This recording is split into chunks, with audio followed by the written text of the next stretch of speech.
What's up, Rebels and Padawans, and welcome back to the Stark Side, where we talk about all your favorite movies and shows. And today we are back in the galaxy far, far away, like we never left it, because we kind of really haven't.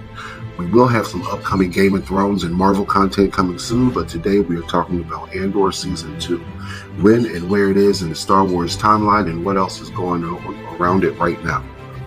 A brief recap of Season 1, when we were in Ferris in about 5 BBY, 14 years after Order 66, and 5 years before A New Hope of Rogue One, Cassian Andor joins the rebellion reluctantly after helping steal part of an Imperial payroll from the facility. Mon Mothma, who had been helping fund the rebellion, secretly was starting to be under the watchful eye of curious Imperial agents and the ISB. She was working behind the scenes with Luther Riel, who was one of the leaders of his rebel cell.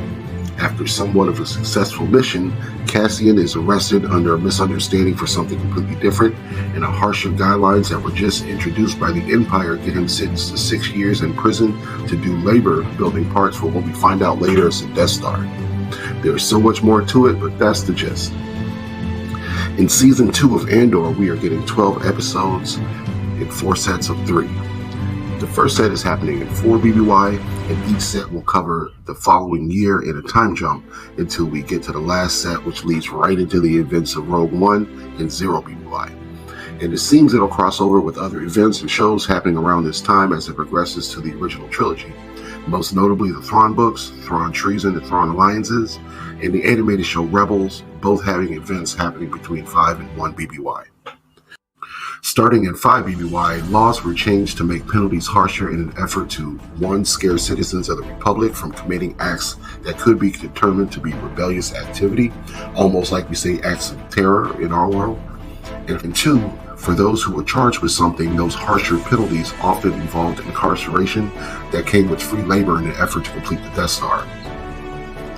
During the first set, after the jailbreak and Marva's funeral, as far as what happened to Kino Loy, kind of need that answer ASAP. He is not in any of the trailer footage. But during 4 BBY, the rebellion is growing but still unorganized. Saw Gerrera is active and clashing with other rebels because of his extreme actions. Most of Rebels Season 3 happens mostly during this year. Kanan and Ezra were back and forth doing Jedi training, so they really shouldn't be around during this show. Not that I've really heard about any Rebels cameos specifically. Also, Sabine Wren was starting to deal with issues on Mandalore, so she shouldn't be around either, which only leaves Hera, Chopper, and Zeb to be able to appear. Crossing my fingers, but I still haven't heard anything. The Empire is building the Death Star with Director Krennic, but he's facing opposition from Tarkin, and also through Thrawn, who wants to build a fleet of smaller TIE defenders that he thinks will be more useful against the rebels and other enemies of the Empire. Honestly, as much as I think it'd be good, I think these first 3 episodes might be set up for the next 2 sets. During the second set, Rebels are still growing in numbers but operating independently. They are all linked by Bail Organa and Mon Mothma, who share information between everyone through informants, usually under the name Focal. Ahsoka was one of the first to work under that name. Darth Maul is trying to lure new haircut Ezra away from Kanan at this time. Lothal just became under Imperial rule. The Ghost Crew meets Admiral Thrawn, Vader, and the Inquisitors who were out and about, and the ISB were still cracking down on potential threats to the Empire. Mon Mothma was likely aware of secret Imperial projects, including Project Stardust. However, she did not have full details, as Galen Erso had not smuggled information out yet. In Season 2 of Andor, this might be the section that I don't know what to expect, but I'm thinking we'll get the Stolen TIE Avenger here, and a planet that might be Lothal or Dantooine with all the tall wheatgrass might also be in these episodes.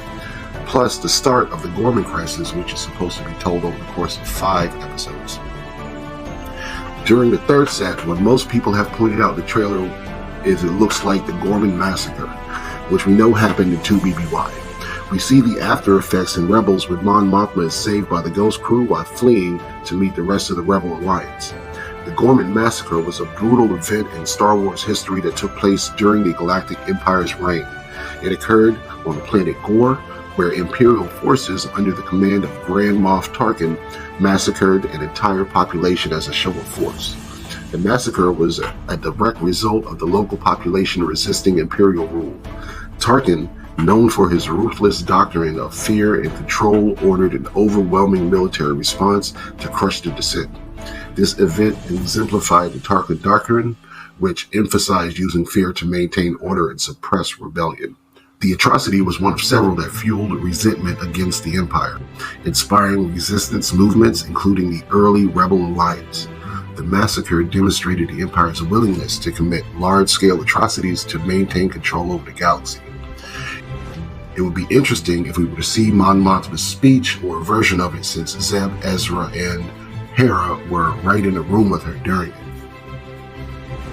Thrawn and Vader are also on a mission together in the second Thrawn book, Thrawn Alliances. The book revisits a time before Thrawn was part of the Empire, before Order 66 in 19 BBY. Padme had gone missing, looking for one of her handmaidens, and Anakin went by himself to go find her. Upon arriving at Batuu, Thrawn arrives on another ship, and after some back and forth, he offers to help Anakin with his mission.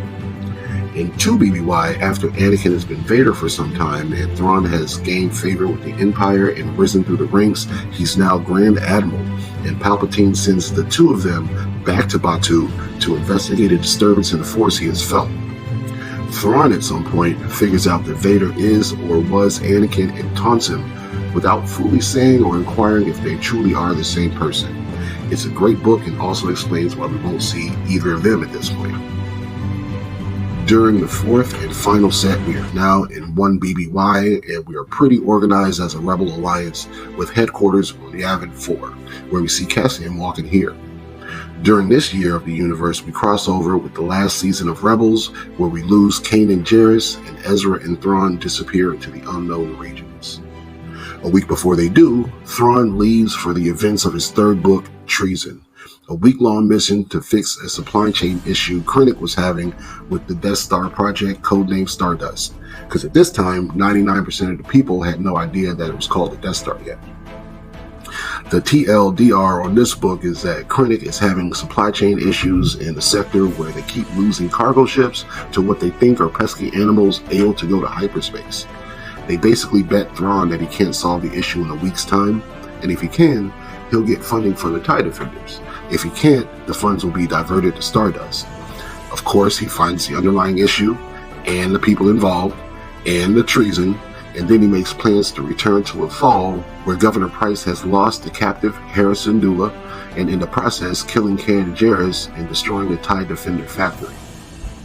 Thrawn is on his way back after hearing about all of that, and in the following conflict with the rebels, Ezra uses the Purrgil to actually get lost in hyperspace.